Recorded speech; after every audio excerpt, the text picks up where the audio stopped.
구독자 여러분 안녕하세요. 블랙입니다. 오늘은 앞으로 증시 폭락과 달러 상승 가능성은 없는 것일까? 아니다 라는 제목으로 영상을 시작해 보겠습니다. 여러분, 제가 다시 달러로 돌아왔습니다.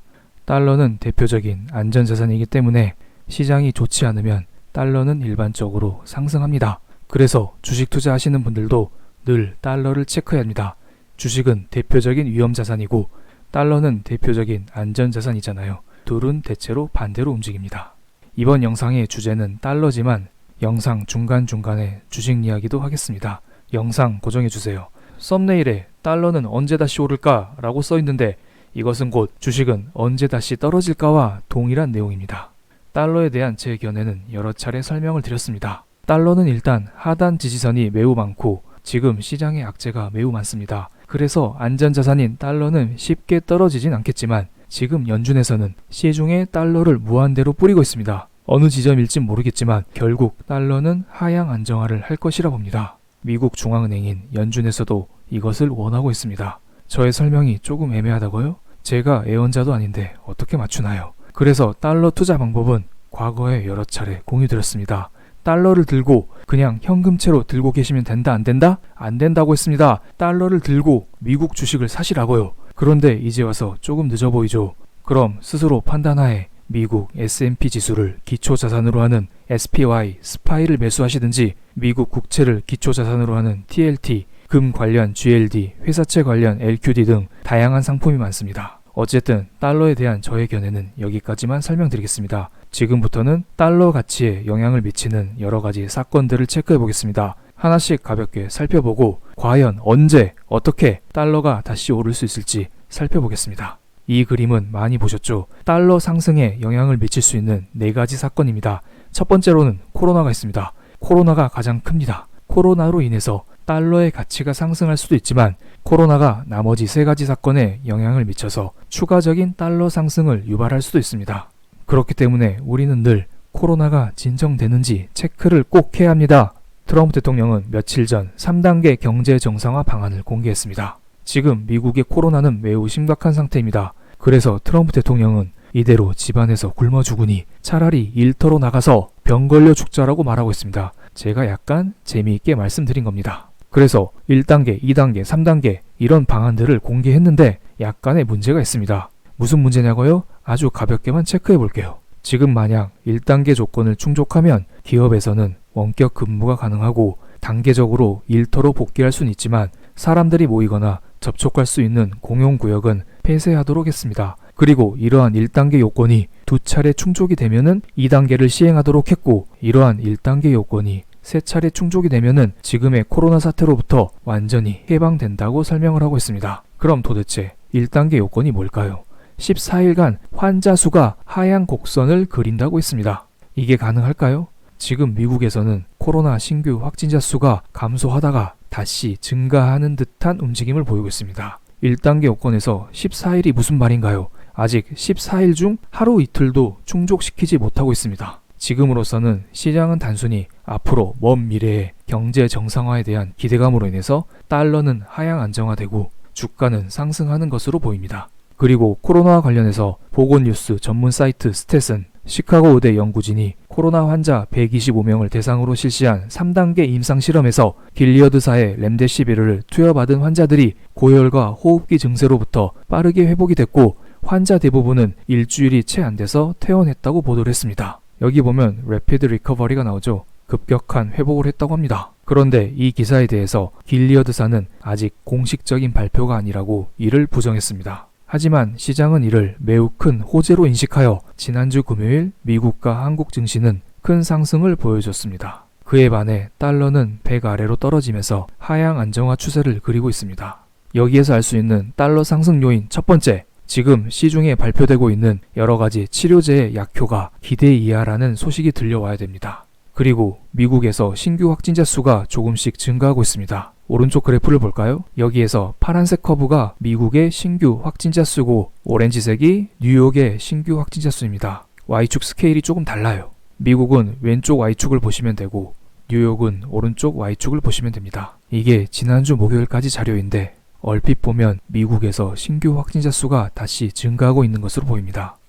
4월 16일 기준으로 미국의 신규 확진자 수는 3만 명이 조금 안 됐는데 제가 방금 체크한 4월 19일 미국 신규 확진자 수는 대략 3만 2천 명 정도 됩니다. 조금씩 늘어나고 있습니다. 그래서 달러 상승 요인 그 두 번째, 코로나 확진자 수가 증가하는 것입니다. 이건 매우 중요합니다. 지금 시장에서는 코로나가 점점 진정세에 접어들 것이고 미국, 유럽 전체적으로 경제 활동이 재개되면서 일시적으로 끊어졌던 제조, 고용, 소비 이 세 가지 순환 고리가 다시 연결될 것이라는 큰 기대를 하고 있습니다. 실제로 며칠 전 IMF에서 발표된 세계 전망 보고서에서도 2020년 하반기에 코로나가 조금씩 진정될 거라고 설명을 하고 있습니다. 그런데 만약 달러 상승 요인 두 번째가 현실화되면 어떻게 될까요? 이렇게 되면 달러는 다시 상승할 가능성이 커 보입니다. 이 그래프는 IMF의 세계 경제 전망 보고서에서 따왔습니다. 지금 미국 경제는 2020년 2분기를 저점으로 2020년 3분기부터 반등한다라고 IMF는 전망하고 있습니다. 그런데 만약 이게 앞으로 틀린다면 어떻게 될까요? 실제로 S&P 500에 상장된 기업의 1분기 실적은 전년 동기 대비 10% 감소, 2분기 실적은 전년 동기 대비 20% 감소한다라고 전망을 하고 있습니다. 그런데 3분기에도 지속적으로 감소한다면 어떻게 될까요? 이 문제 역시 약간의 달러 상승을 유발할 수 있을 거라 봅니다. 그래서 여러분들은 기업 실적을 늘 체크해야 됩니다. 일반적으로 미국 회사들이 기업 실적을 발표할 때 앞으로 3분기, 4분기 향후 실적 가이던스를 제시합니다. 지금 1분기, 2분기 실적은 어떠한데 앞으로 3분기는 어떻게 될 거다, 4분기는 어떻게 될 거다 이런 말을 한다는 것입니다. 그런데 만약에 다가온 실적 발표 때 우리 1, 2분기 실적 안 좋아, 그런데 3분기 땐 더 안 좋아질 거야 이런 말을 하기라도 한다면 이것 또한 달러 상승, 주가 하락에 영향을 미칠 수 있을 거라 봅니다. 그런데 이 문제는 앞서 말씀드린 코로나의 신규 확진자 수와 큰 관련이 있기 때문에 따로 찝어서 말씀드리지 않겠습니다. 다음은 사건 두 번째, 산유국들의 갈등을 설명드리겠습니다. 최근에 오펙 플러스 회담에서 산유국들은 날마다 970만 배럴 감산에 합의를 했습니다. 그럼에도 불구하고 원유의 가격은 계속해서 떨어지고 있습니다. 도대체 왜 그럴까요? 지금 하루에 970만 배럴 감산이 시장의 기대치에 미치지 못했다는 이야기도 있고 970만 배럴의 감산 가지고는 코로나로 인한 수요 감소 2천만 배럴분을 커버하지 못한다는 이야기가 큽니다. 그래서 결국의 문제는 수요입니다. 지금 코로나가 지나가야 이러한 수요적인 측면이 회복이 되면서 유가도 상승할 거라 봅니다. 그래서 화학업계나 정유업계는 이것을 일시적인 호재로 보고 관련 회사의 주가가 최근 들어 반등을 하고 있습니다. 정유화학회사는 사우디의 기름을 원재료로 쓰기 때문에 원가의 하락은 이들 업체의 호재가 될 수 있습니다. 하지만 이들도 결국에는 글로벌 경기가 회복되어서 수요가 커져야 원유를 기반으로 만든 여러가지 화학 제품의 수요가 커지면서 결국에는 이들의 실적도 회복이 되고 주가도 본격적으로 반등할 수 있을 거라 봅니다. 그래서 저는 지금 화학 정유 업종에 베팅하는 것은 좋지 않다고 봅니다. 다음은 IMF의 세계 전망 보고서에서 따온 겁니다. 왼쪽은 많이 보셨죠? 오른쪽은 국제 유가의 향후 전망을 나타낸 것입니다. IMF에서는 앞으로 유가는 올라봤자 지금 가격에서 크게 반등하지는 못할 거라고 합니다. 분명히 IMF는 코로나가 2020년 하반기 때 진정이 될 거라고 가정을 했었는데 그럼에도 불구하고 국제 유가는 크게 반등을 하지 못한다고 하고 있습니다. 이는 앞으로 세계적으로 저성장이 고착화되면서 석유에 대한 수요가 회복이 될지라도 크게 회복되지는 못할 거라는 전망을 하고 있는 것입니다. 그렇기 때문에 경기 민감주에 투자하는 것은 저는 지금은 조금 힘들다고 봅니다. 이것은 저의 개인적인 의견이기 때문에 그냥 참고로만 봐주세요. 그래서 유가가 떨어지면 도대체 왜 달러가 오르냐 이런 말을 하시는 분이 계실 거라 봅니다. 유가가 떨어지면 미국의 셰일가스 기업이 위험해집니다. 그러면 미국 셰일가스 기업에서 발행하는 회사채의 가격이 떨어지게 되죠. 즉 미국 셰일가스 기업에서 발행하는 회사채의 금리가 상승하게 됩니다. 여기에 투자한 사람들은 달러를 확보하려고 하기 때문에 달러에 대한 수요는 증가하게 됩니다. 제가 너무 쉽게 설명을 드렸는데요. 오른쪽 위에 링크 띄워드리겠습니다. 자세한 내용은 링크를 클릭해서 다시 한번 보시기 바랍니다. 그런데 지금 이러한 연결고리가 다 끊어졌습니다.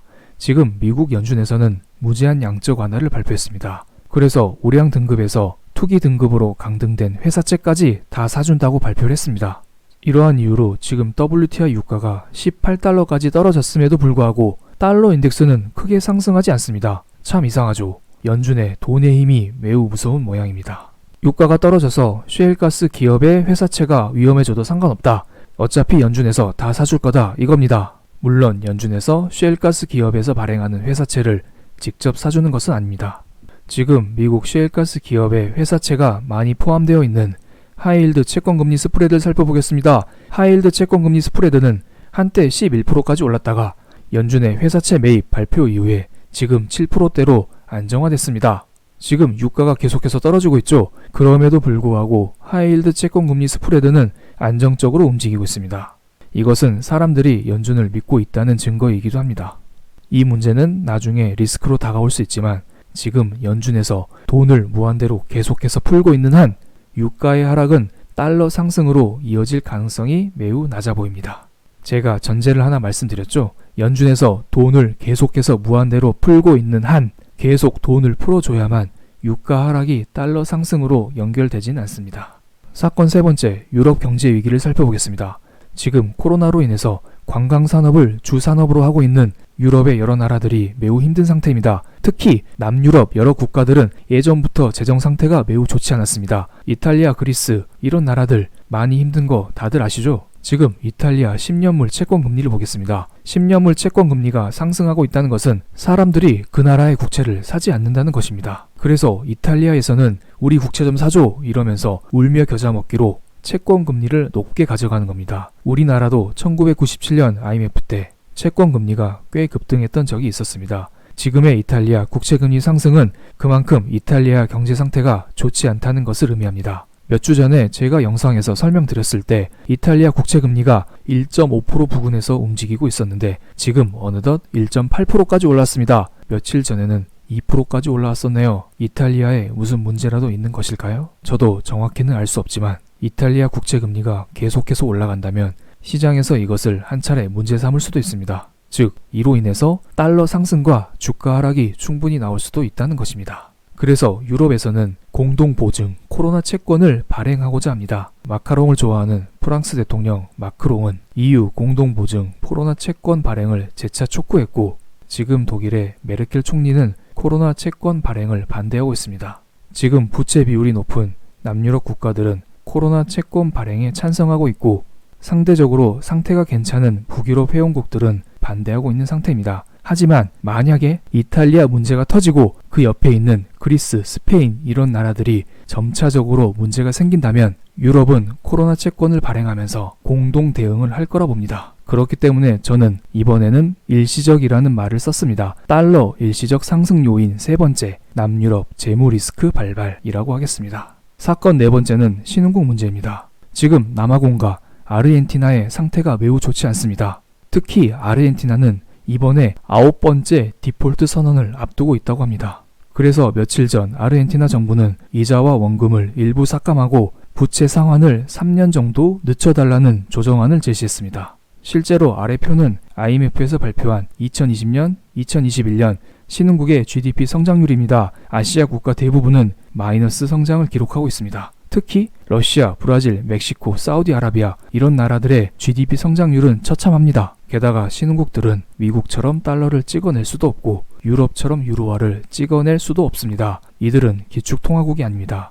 그래서 만약 이들이 돈을 찍어내게 되면 물가는 급등하게 됩니다. 실제로 궁지에 몰린 아르헨티나는 그동안 돈을 많이 찍어내어서 지금 물가가 꽤 상승했다고 합니다. 그래서 신흥국들은 돈을 함부로 찍어내기가 두려운 상태입니다. 게다가 멕시코로 번지는 신흥국 위기론이라는 기사가 나왔죠. 지난주 4월 15일, 4월 17일 여러 신용평가사들은 멕시코의 신용 등급을 강등했습니다. 그만큼 멕시코의 상태가 좋지 않다는 것이죠.